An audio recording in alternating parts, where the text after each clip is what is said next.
تردائے کی امام بارگاہ میں خودکش دھماکہ، وزیر دفاع خواجہ آصف نے خودکش بمبار سے متعلق اہم اور سنسنی خیز انکشافات کر دیے۔ کہا کہ خودکش حملہ آور 1.5 سے 2 سال قبل افغانستان گیا تھا۔ دھماکے سے قبل دہشت گرد نوشہرہ میں تھا۔ خودکش حملہ آور کے رشتہ دار پشاور میں موجود ہیں۔ اس کی پوری فیملی مذہبی شدت پسندی کی سوچ رکھتی ہے۔ پچھلے سال یہ ادھر سے واپس آیا ہے یہ بندہ، اور یہ آ کے ڈفرینٹ جگہوں پہ رہتا رہا ہے، اور اب تک جو تھا یہ نوشہرے میں تھا، اور یہ جو انفارمیشن جو اس وقت اویلیبل ہے، اور اس کے رشتہ دار وغیرہ جو ہے نا وہ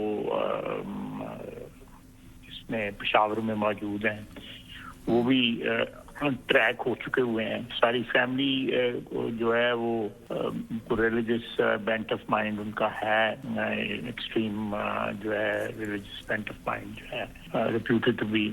تو یہ ہم بالکل جو ہے اس کے قریب پہنچ چکے ہوئے ہیں کہ یہ کس طرح ہوا، بلکہ آلموسٹ وی آر دیئر۔ اور ایکسٹریم جو ویوز ہیں، سلفی ویوز ہیں، یہ ان کو ان میں اس کا بلیو ہے، لیکن اس کو ایکسپلائٹ کیا گیا ہے، اس سے اس کو یہ کنورٹ کیا گیا ہے۔ جو بھی ہینڈلر یا زیرو کارب جو ہے وہ سارے کے سارے ٹریک ہو گئے۔